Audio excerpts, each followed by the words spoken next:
Welcome. If you like this content, if you want to see more of it, I implore you to hit the like button down there, the subscribe button, get your notifications going if you're into that, and possibly hit up the Patreon and become a contributing member to make all of this possible.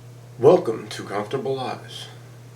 I'm Harry Felker, and this is Q Left.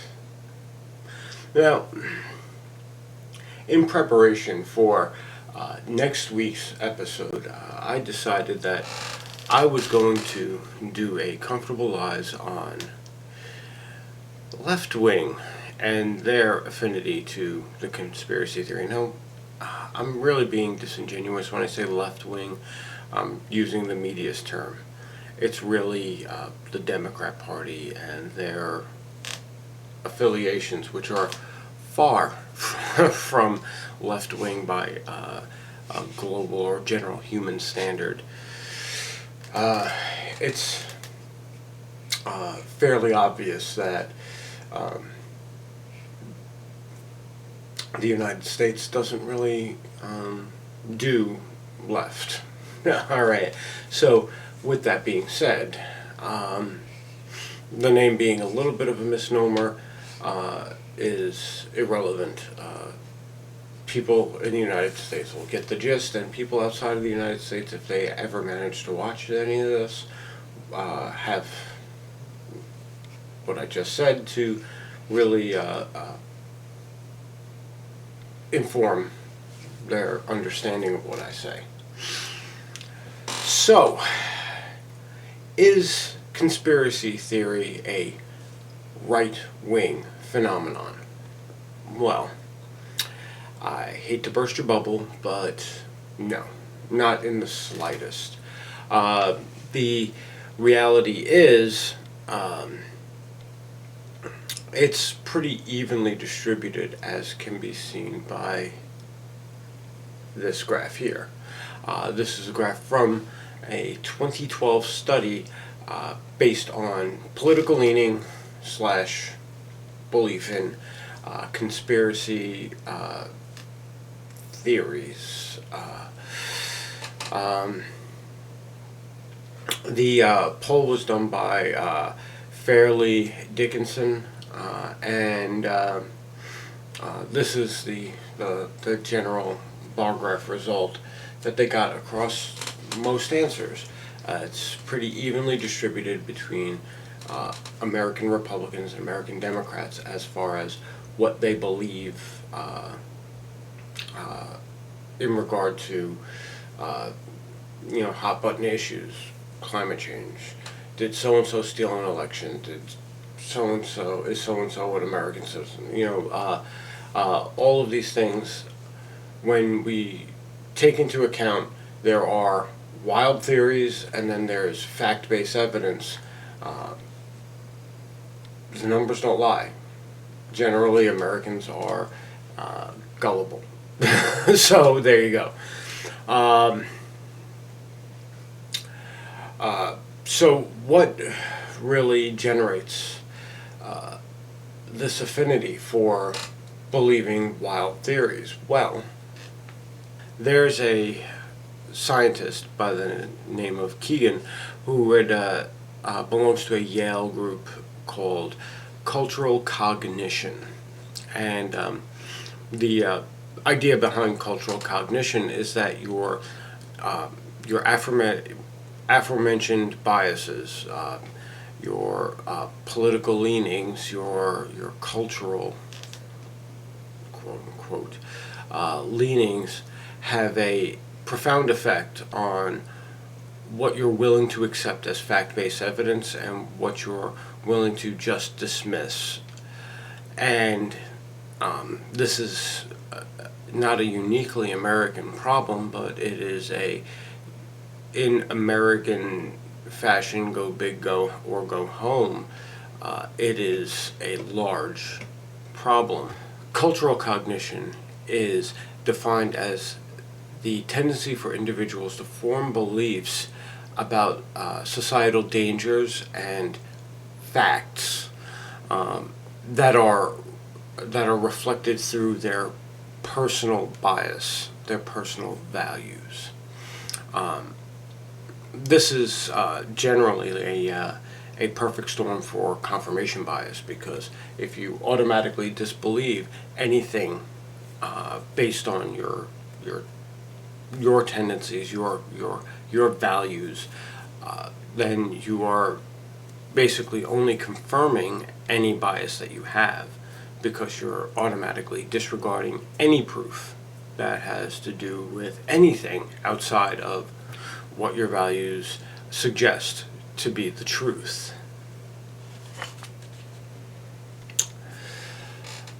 And with that, we will have a word from our sponsor, the Sacred Agora, one-stop shop for all things from the network, Comfortable Lies,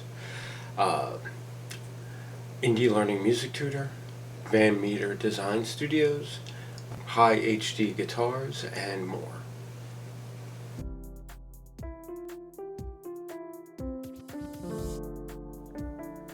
The Sacred Agora, your one-stop shop for musical instruments, music lessons, art, and graphic design.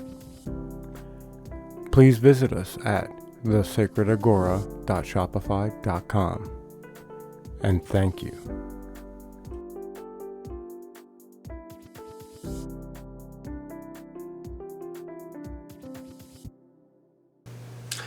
And we're back. So, it's easy to just say, yeah, well, one group believes in conspiracy theories, but so does the other, but without really shedding any light on these counter conspiracies, it really falls flat. So, let's delve a little into left-wing conspiracy theories, or Democrat conspiracy theories if we want to be a little more thorough.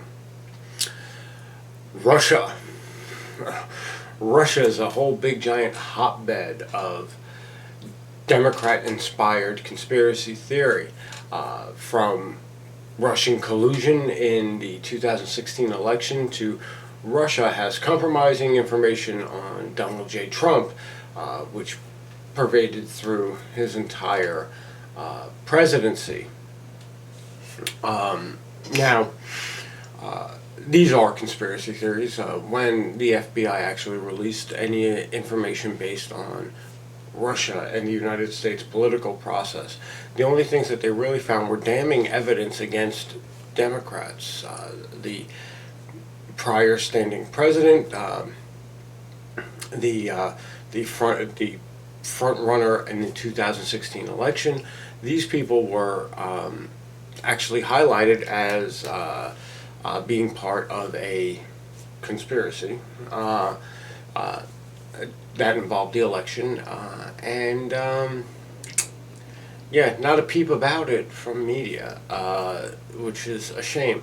If the media was actually, unbiased and balanced, they would have jumped on that story like hotcakes. But given the current political climate, the political climate of that time, hating on the orange man was more important than the truth.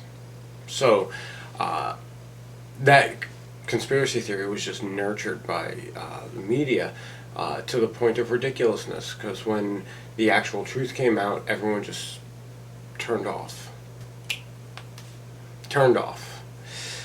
And why? Cultural cognition. So, there's example number one. Example number two of Democrat-inspired conspiracies is the fascination with the Republican Party and National Socialism and racism. Now, let's be completely fair. Not every conspiracy theory is just founded in complete imagination. Have people who identify as current day National Socialists and obvious racists come out in favor of the Republican Party? Absolutely. Just as, 20 years ago, 30 years ago, no, I guess it's 40 years ago now. I'm old. Just as about 40 years ago, the Ku Klux Klan, an American hate group organization, was very supportive of the Democrat Party. They did not like the Republicans very much, based on policies that the Republicans had. They were looking to loosen immigration standards to allow for people to join their families and stuff like that. How things change in our lifetimes, right? So one of the main things back in 2016, and I'm pretty sure nobody wants to remember this, but I like to remind people of this all the time. After Donald J. Trump was elected president in 2017, is when this really started, there was a large amount of hate crimes happening, racially and anti-Semitic based hate crimes. And 9 times out of 10, it turned out that it was registered Democrats committing these hate crime hoaxes to set the stage to basically prove that Donald J. Trump was literally Hitler and was a giant racist, when in fact his supporters were doing nothing. They did nothing. For the most part, this was widely reported, when they had caught each and every single one of the people doing the hoaxes, each and every one of the people that they've caught doing these hate crimes.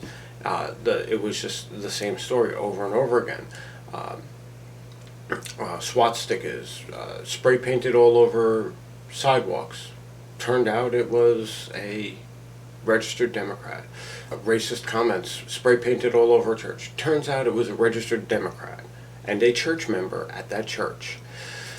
And time again this happened, and it got reported, and then everyone just went on to completely reaffirm that obviously this was Trump's fault, because taking responsibility for one's actions is an anathema here in the United States.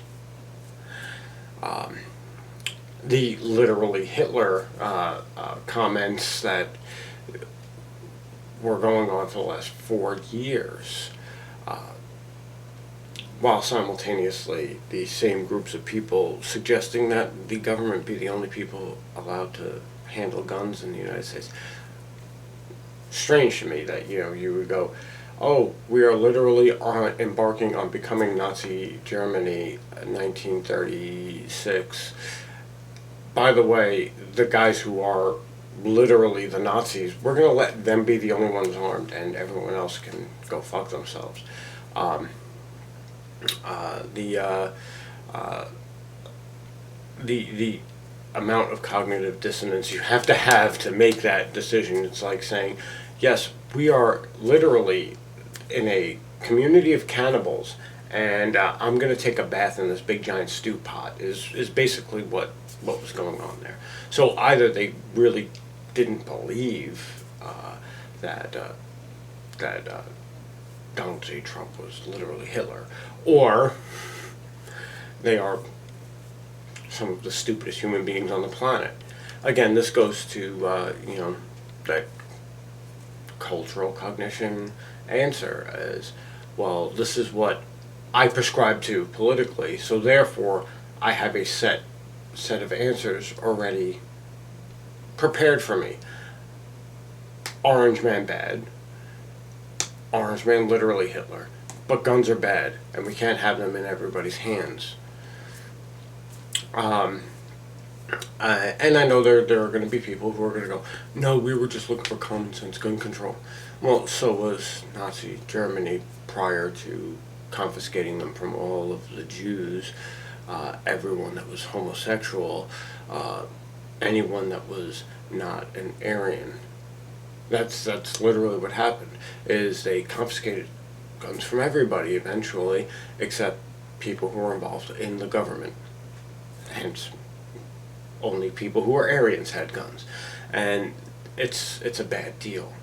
History doesn't shine too good a light on weapons confiscation. And another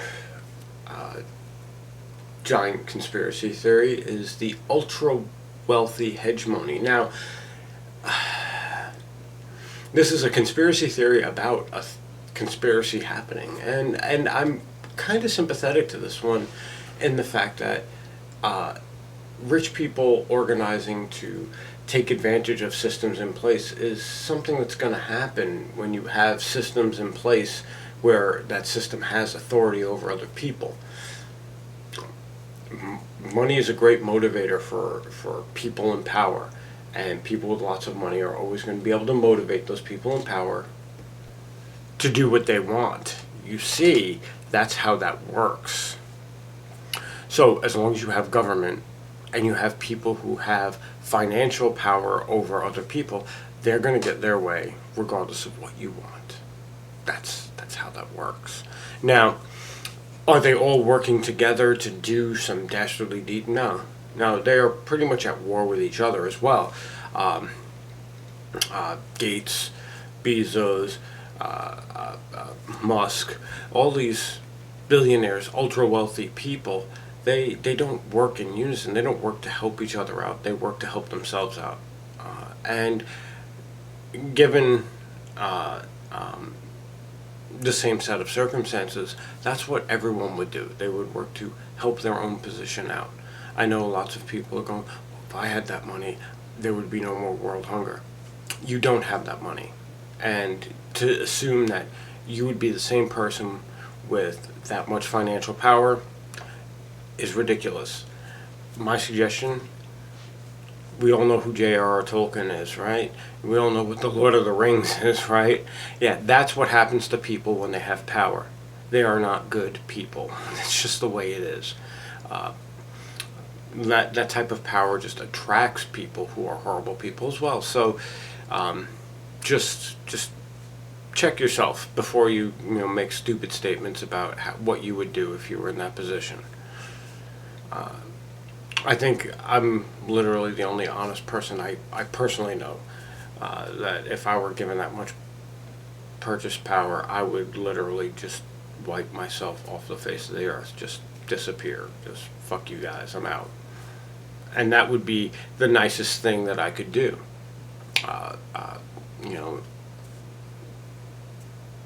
Not have government force you to live a certain way or to abide by rules that I think are important, and just live out my life in general comfort and doing whatever I want when I want.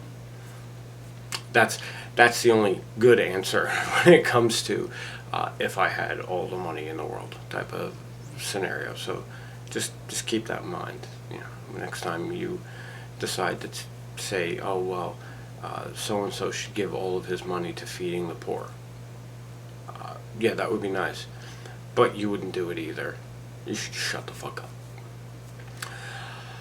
And my favorite, and this is my favorite since 2016, is the Bernie conspiracy. Now, everyone knows who Bernie Sanders is. Bernie Sanders is a general political grifter.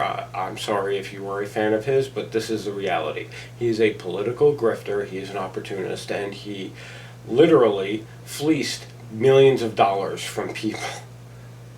twice. I mean, come on now.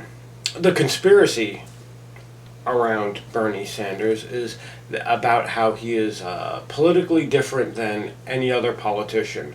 How he's going to help the poor people, he's going to tax the billionaires, he's going to this, he's going to that. Now, granted, the right has a bunch of conspiracies about how he's, literally Chairman Mao reimagined and he's going to murder 80 million people. But, this isn't about them. This is about Q left, right? So we're gonna stick to that side of the whole bashing. We'll save the Q right stuff for next week. In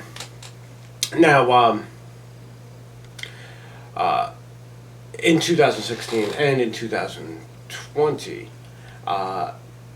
when Bernie Sanders lost both primaries, each one, there was a lot of hubbub about how Bernie could still win. In 2016, it was ridiculous. It was a little less ridiculous this time around because I think everyone got sick of it in 2016 because independent news media, and this is highly biased independent news media, was talking about all of these rules that Bernie could still win the election with, even though he wasn't the primary candidate, wasn't on any of the ballots, and most states in the United States don't respect write-in ballots. I mean, if they did, Mickey Mouse would have been the president, like, years ago. So let's be completely fair here. The conspiracy about Bernie being able to win the election was mostly held up by what would be actually considered sort of left in this country, the progressive movement. They grasped onto this, and they used a lot of the same language that was being used this time around in regard to Trump, the result of the 2020 election with Trump and Biden, and the fact that, according to these rules, and blah blah blah, admiralty law as opposed to common law, as opposed to this law, as opposed to military law, blah blah blah blah. And none of these people have any legal degrees or any type of knowledge of law in and of itself. They just, they read something someone else wrote that probably has as little knowledge as they do to make up this gigantic imaginary fantasy. Well, this same language was used in 2016 in regard to Bernie Sanders still being able to win the general election despite not being on any of the ballots and not being the Democrat presidential candidate. That candidate was Hillary Clinton. And if we all remember, she lost. And now, another word from our sponsor, Van Meter Design Studios. Find compelling art and graphic design options at Van Meter Design Studios.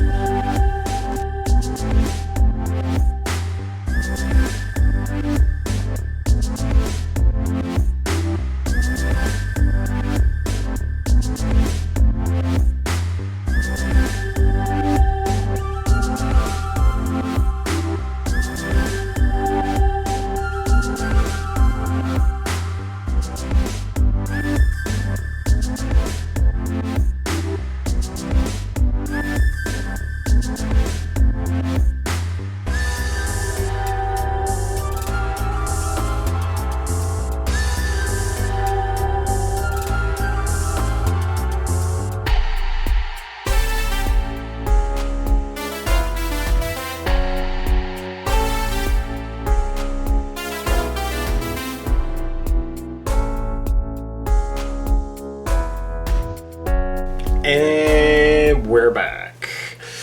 So, how do I wrap this up? How do I put this all in a little bundle? I'm really at a loss. I guess we talk about it a little bit more. So, where does this fall in the spectrum of QAnon, the right-wing Q? Well, the left-wing Q is really a disorganized viral mess. And one could say that that's the same with QAnon Right, but QAnon Right had organization involved. It is specifically different.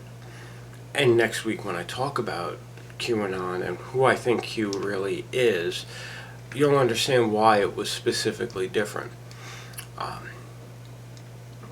The features of left-wing conspiracy is that it's independent media led.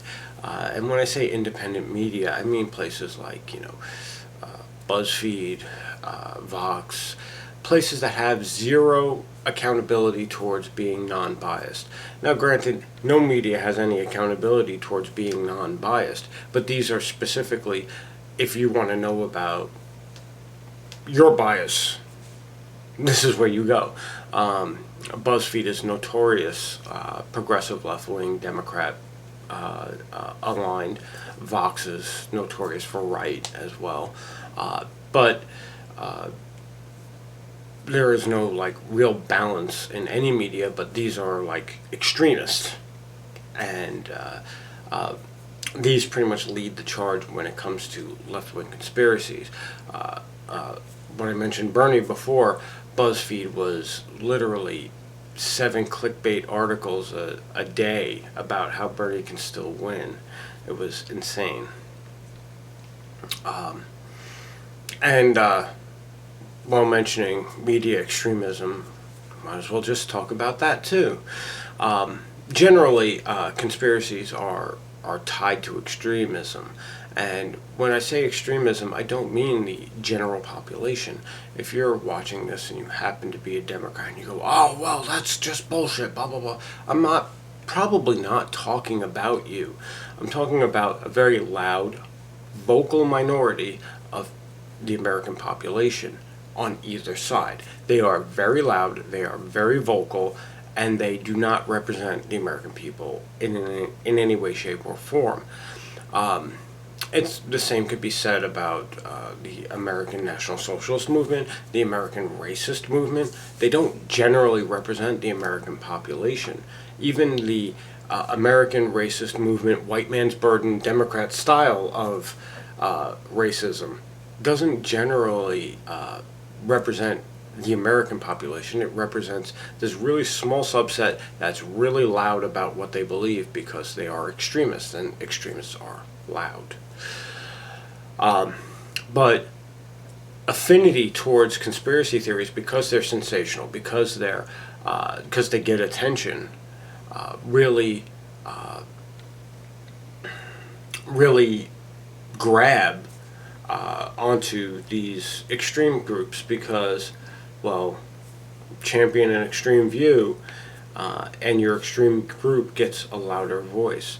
It gets a larger market share of media because, just last week, fear, rage, they sell.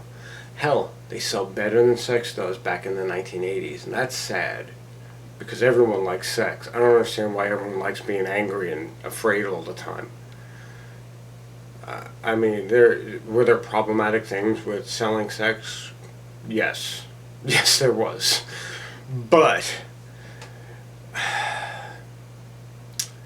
maybe it's just a nostalgia in me, but I'd rather look at a woman in a bikini than look at a bunch of angry people screaming at each other.